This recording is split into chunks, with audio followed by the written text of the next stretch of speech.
नमस्कार, एक्वाकल्चर गुरु में आप सभी लोगों का एक बार फिर हार्दिक स्वागत है। आज का टॉपिक है tips and tricks to start a biofilter.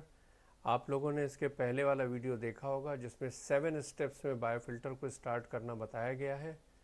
तो यहाँ पर हम लोग शुरू करते हैं। Here we go to our first slide.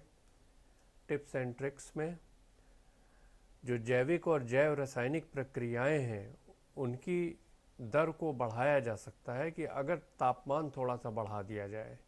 इस प्रकार नाइट्रीफाइंग बैक्टीरिया की जो विकास की गति है वो बढ़ जाएगी। जो कल्चर का तापमान होगा आगे आने वाली मछली का, उससे 2 या 3 डिग्री सेल्सियस जो है वो उससे ज़्यादा ना बढ़ाएं, क्योंकि जब हम लोग एक बार बायोफिल्टर सेट हो जाएगा तो उसके बाद जब अपना परिचालन हम लोग शुरू करेंगे तो उसमें टेम्परेचर को वापस नीचे लाएंगे उस स्तर तक जिस स्तर पर वो मछली का उत्पादन हमें करना है।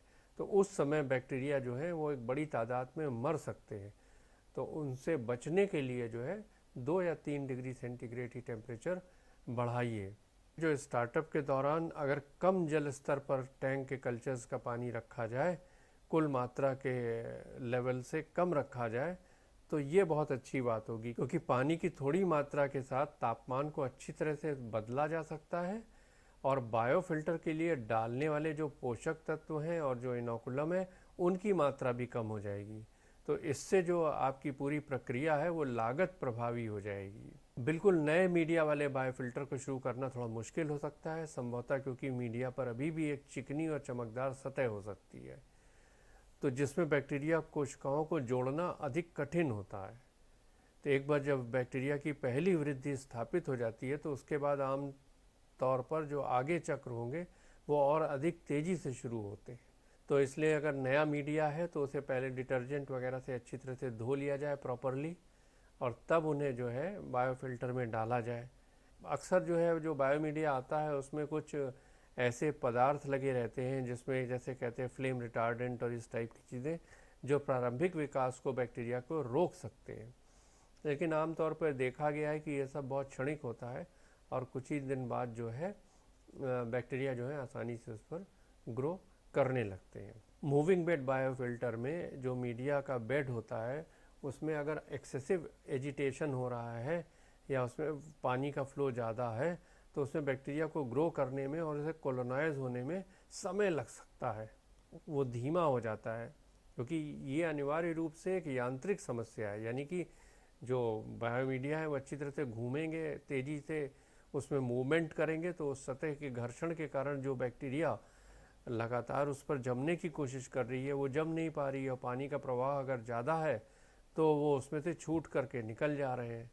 तो इसलिए शुरू में एरेशन और जो पानी का फ्लो है अगर वो थोड़ा कम रखा जाए तो बाद में आप उसे बढ़ा सकते हैं जब एक बार अच्छी तरह से बैक्टीरिया कॉलोनाइज हो जाए। और इसको चेक भी किया जा सकता है, क्योंकि जैसे ही नाइट्राइट और अमोनिया की सांद्रता कम होने लगेगी तो पता लग जाएगा कि बायोफिल्टर अच्छी तरह से इनेबल हो चुका है। रोग नियंत्रण के हित में जो कमर्शियल एक्वाकल्चर हम लोग करते हैं उसमें ये बहुत महत्वपूर्ण है कि जो हमारा उत्पादन का जो साइकिल है वो पूरा होने के बाद सिस्टम को कीटाणु रहित किया जाए, ये बहुत ज़रूरी होता है। और कीटाणु शोधन सामान्य रूप से पानी और ब्लीच का एक मिश्रण होता है, जिस कीटाणुनाशक घोल को हम टैंकों में उसके जितने भी कंपोनेंट्स हैं उसमें, पाइप में, इन सब में भर दिया जाता है और इसे सर्कुलेट करने दिया जाता है। बाद में इन्हें अच्छी तरह से साफ़ करके, इन्हें पानी निकाल करके इन्हें सुखा दिया जाता है। ये प्रक्रिया न केवल सिस्टम में रोगजनक कीटाणुओं को मारती है बल्कि बायोफिल्टर में जो नाइट्रीफाइंग बैक्टीरिया है उनको भी मार देती है। तो अगर ऐसा कुछ कीटाणु शोधन किया गया है तो अगले विकास के चक्र के लिए जो बायोफिल्टर को है वो बिल्कुल नए सिरे से शुरू करना पड़ता है। अगर 2 उत्पादन चक्रों के बीच में बायोफिल्टर को जिंदा रखा जाता है तो कुछ जीवाणु कोशिकाएं नष्ट हो जाएंगी, क्योंकि बैक्टीरिया की आबादी को बनाए रखने के लिए जो उपलब्ध अमोनिया और नाइट्राइट है वो कम हो जाएगा। तो जो नाइट्रीफाइंग बैक्टीरिया की कोशिकाएं हैं वो भी अपनी एक्टिविटी कम कर देंगी। तो बायोफिल्टर की जो पूरी क्षमता है नाइट्रिफिकेशन की वो धीरे धीरे कम हो जाएगी। परंतु जैसे ही आप फिर से स्टॉकिंग करते हैं और फिर से उत्पादन चक्र चालू होता है, खाना खिलाया जाता है, तो धीरे धीरे फीड दर को हम बढ़ाते जाते हैं, तो जो जीवाणु के बायोमास है वो वापस फिर आ जाते हैं। उसमें थोड़ा समय लगता है, लेकिन अगर जो दो चक्र हैं इनके बीच में कई दिन या कई सप्ताह लगने वाले हैं, तो बैक्टीरिया को जीवित रखने के लिए और उन्हें फंक्शनल रखने के लिए, क्रियाशील रखने के लिए अमोनिया की खुराक सिस्टम में जोड़ी जानी चाहिए, ताकि बैक्टीरिया जिंदा रहे, ग्रो करता रहे और मल्टीप्लाई करता रहे। बैक्टीरिया की कई जो है मार्केट में प्रिपरेशन मिलता है, जो समुद्री पानी के लिए भी होता है और फ्रेश वाटर के लिए भी होता है। ये पाउडर के रूप में भी आते हैं और लिक्विड के रूप में भी आते हैं। ये जो बैक्टीरिया के प्रिपरेशंस हैं, इनका इस्तेमाल कोई ज़रूरी नहीं है, लेकिन अगर आप इसका इस्तेमाल करेंगे तो बायोफिल्टर को इस्टेब्लिश होने में कम समय लगेगा।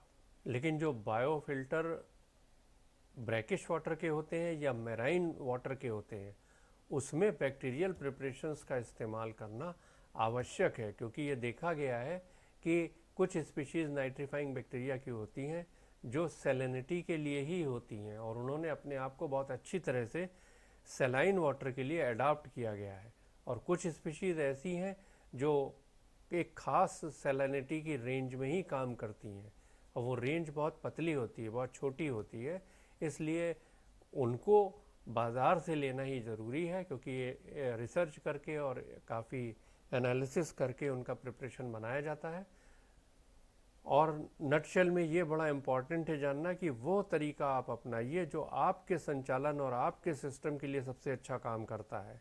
यदि आप नए हैं और आपने शुरुआत की है और आप अभी ये RAS सीख रहे हैं, तो आप अपने अनुभवों का रिकॉर्ड और नोट्स भी रखिए, ताकि आप ये खुद से निर्धारित कर सकें आने वाले समय में कि आपकी स्थिति के लिए क्या बेहतर काम करता है और क्या नहीं काम करता।